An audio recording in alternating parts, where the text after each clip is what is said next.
سلامونه او احترامات قدرمنو دا بیخي لسم روجمات ولکه لسم ها لسم روجمات او ماخامه اله مروجمات وکړو قاری صاحب هم را سره دی او داسې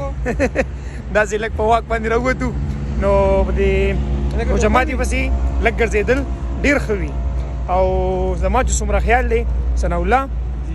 یوه شرم تې ووهله که نه یوه شره وشوه های های اوس مړه دونه نه دي پاتې 20 روژې پاتې دي که څنګه سبا نه به تقریبا چې دویم عشره شروع شي د روژې هر ماښام اختر دی زرې زرې د پېشمني د لاسه یمه وایه که نه جانانه 10 روژې دې څنګه تېرې کړې وطنزار صاحب روژې خو ماشاءالله ډېرې ښکلې او زبردستې روانې دي تیز وایه چې اواز راځي کې چې کوم دی بارانونه وشو نو ماشاءالله موسم ډېر مزیدار او زبردست دی او څه کال خو زه که ووایم د تېر دغه نه روژې ډېرې زیاتې ښې دي روژې اسانې دي نه لوږه وي نه تنده وي څه دې خیال دی ستا بلکل هم داسې ده تېره پېره خو بیا هم لږ موسم لږ ګرم و که نه نو سړي ته به لږه لږه تنده لګېدله نو وایه که نه نو اوس 10 روژې وتې د خیره 10 روژې چې کوم دی تېرې شوې او باقي به دا نور هم داسې تېرې شي وطنزار انشاءالله د خیره د خیره د خیره د خیره نو که تاسې نه وي تاسو د کلي نه راوړي نو بس وطنزار صاحب زموږ خو د مسافرو چې کوم دی دغه روژې یاره بېګا خبرې بېګا چې صرف د پېشمني ته کله کېناستو که نه او دا حالات ولیدل که نه هسې غوره دا کور نه دا کور وي وطنزار صاحب کور که نه کور غوره یو لوی نعمت مې او برکت مې چا خبره ها که ستا څه خیال دی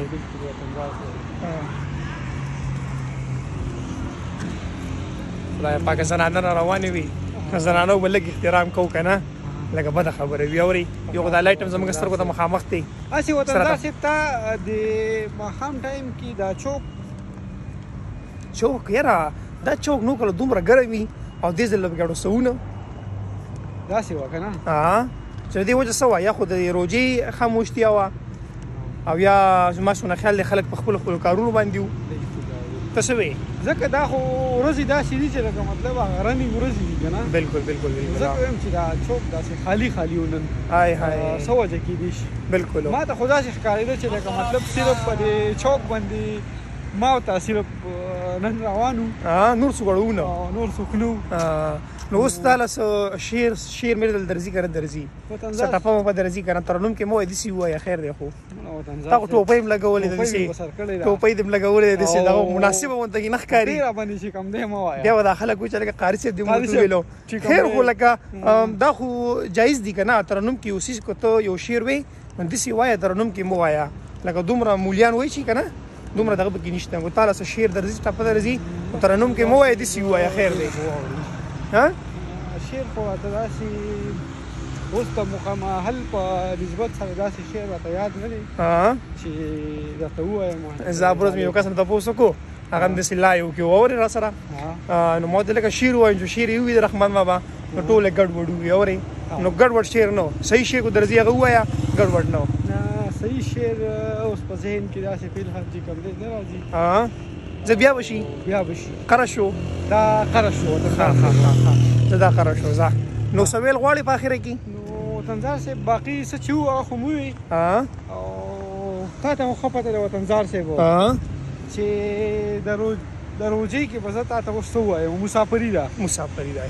او د مسافرۍ روژه ډېره زیاته ګرانه یا بس ګرانه خو به ورته نه وایو وطنزار صاحب نه روژه اسانه ده خو دا تګ راتګ او راپاسېدل دا لږ ګرانې که نه کور دا وي که نه چې کور کې راپاسه به ځان له پخلی مخلی او پخلی به تیار به درته پروت دي دلته خو راپاس ځان له پخلی کې منډه به وي تړله به وي ځان له به غم کې خپل که نه او کور کې خو چې راپاسې هر څه تیار پراته وي اورې وطنزار صاحب یو به دا وي چې لکه ډیوټۍ نه به راشي ستړی ستومانه به وي او بل فکر به درسره دا وي چې ابتاری لپاره بس ابتاری لپاره منډي وول چې د شي بیا به چې پښمنی لپاره یار را پاسې چې په ټایم را پاسې کور کې خو به دین نه خبر کور کې خو به تاسو چې کم دی بالکل هر څه تیار وي تا بوله را پاسې وي راځه بس کور خو کوري کنه اوري سحریو کا بالکل ابتاریو کا بالکل دلته خو چې کوم دی سیستم داسې هغه څنګه په توټه پته کنه وای تړه شکور او چا پیره تا وې دمو ارمان د کوره کور کوري په دې پسې خو چې کوم دی کرم خان هغه مختلف کفي دي کنه بالکل نو اکثر په پښمنی کې راته هغه یاد شي ټیک شو زه خاصم سشته راشته نو دا وړوکی غونډه کې ویلاګو ما خامیو نو زیرو جماعت یو کې لګوک باندې وزي دې تم ویل وایو کنه نو سوښته راشته نو بل ویلا کې بیا ملاویګو کا اختر را نږدې و چرته ان شاء الله زه سیدا والسلام